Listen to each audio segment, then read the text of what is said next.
Hello everyone, I'm Marc Brunet and welcome to my series on world building. Here we're developing the world of Chroma Island. In today's episode, I'll be working on the history of the island a little bit more, and we'll take a look at an important battle that happened in the past. Let's check it out.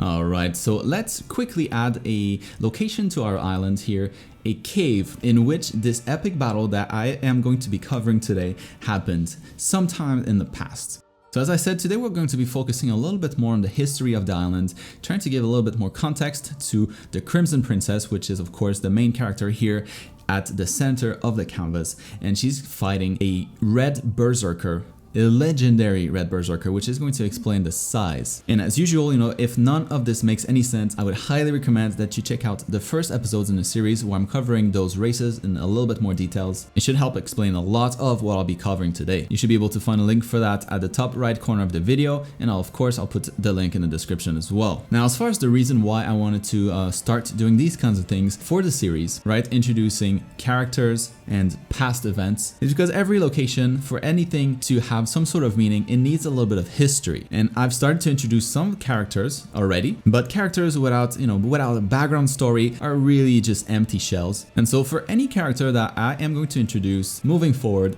I want to have, maybe not for all of them, but for the majority of them, have kind of a big epic illustration that illustrate kind of what they're all about, and maybe give a little bit more information as to what their origin story might be like. And so in the context of my project, where, as you probably know by now, this is going to be kind of a big encyclopedia covering or depicting the world of Chroma Island, I also want to sprinkle in there as much as possible bits about the history of the island. And this battle here that we are going to be talking about today is kind of important. So we can think of those bigger illustrations like this one here as kind of the myths and legends of the island. The kind of stuff that the tribes on the island probably talk about at night around a campfire or something like that, to spook each other out or to argue if it's possible that it might have happened or not. But this battle here is definitely something that happened, and so I'll try to explain what exactly took place and hint at a possible outcome for it. Because of course that happened in the past, and I've already introduced the Crimson Princess as a living princess, so she got out of this alive somehow. Now the Crimson Princess, of course, she's kind of the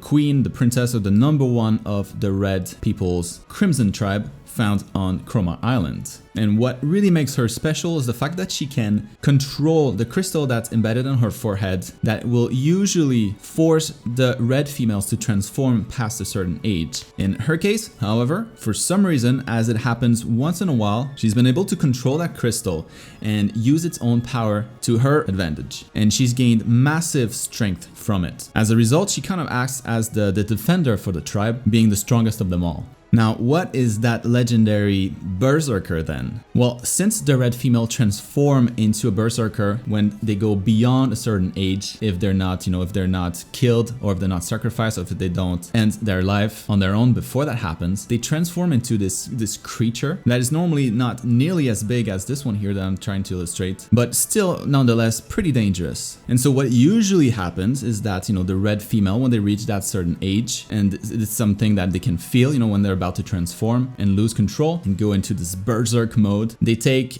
some sort of potion which ultimately makes them die, but they die peacefully. They die without killing anybody, without destroying anything, and that's usually kind of the ceremony and the tradition among the Crimson tribe. When the females do transform, however, they are going to change into this violent, uncontrollable kind of form of themselves, monster form of themselves, who's basically just out for blood. And the legendary red Berserker here was one of them at some point in the past. But like I've mentioned in the previous episodes, the crystals never stops to grow, right? The crystal on their forehead will make them grow and grow and grow along with them if they're not eliminated, and if the crystal is not extracted from the red female. The red Berserker then is a particularly rare specimen in the sense that she was conscious enough to let herself get past the point of no return, right? Until she transformed into a berserker. But all this time, she's also been able to avoid being killed by hiding in a massive cave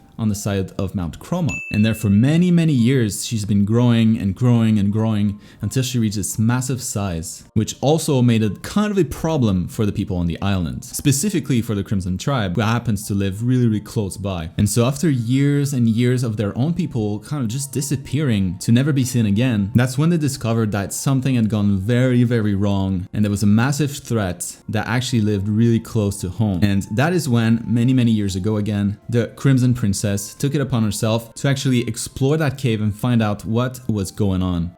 And of course, that's when she discovered this massive abomination, along with the endless piles of bones in her nest from all the people that she's devoured. Now, when the Crimson Princess actually found out about this, she knew that she couldn't take something this massive, something this powerful by herself just yet. So she was significantly younger back then, and the best she could do until she actually gained the strength required to be able to, to defeat something this massive, something this powerful, was to just kind of stay clear and avoid going anywhere near her cave. But with time, she grew bigger and hungrier. And as the years went by, and at some point the Crimson Princess had no choice but try to take her on somehow.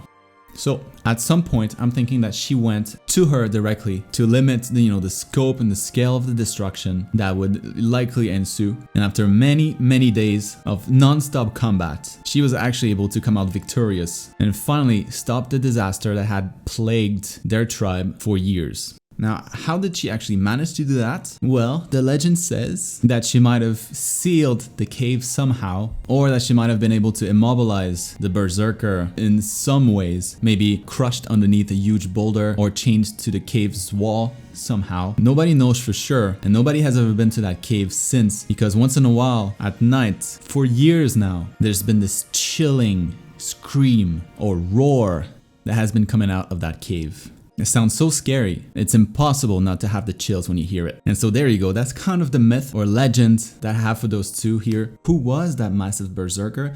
Nobody really knows. I don't even know. But I'm guessing it might be something like a previous princess. Someone very similar to the Crimson Princess herself, but maybe it was a little bit more on the evil side, that maybe believed that she could control her berserk state, which would make her, significantly stronger. And obviously that went terribly wrong. Or maybe went according to plan, who knows? In any case, when the Crimson Princess returned from her battle, she never once spoke of what happened, and I figured that it was kind of obvious, and I figured the rest of the tribe likely never dared to ask her just because of the state that she came back in, completely destroyed, in terrible shape, something that had never happened before. In the end, the mysterious death stopped happening, and so that entire event kind of just got forgotten or turned into something that's more like a myth or a legend, like I said at the beginning.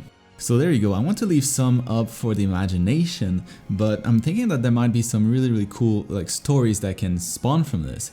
Things like maybe when she went there, she didn't actually do anything to the legendary Berserker. Maybe she cut a deal or something like that. Or maybe she would become her hunter, so she would hunt the other races, the other species, and bring it back to the Berserker so that she can live off of that. So maybe those two are related somehow, like they spawn from the same crystal or something like that. I don't know. To be continued.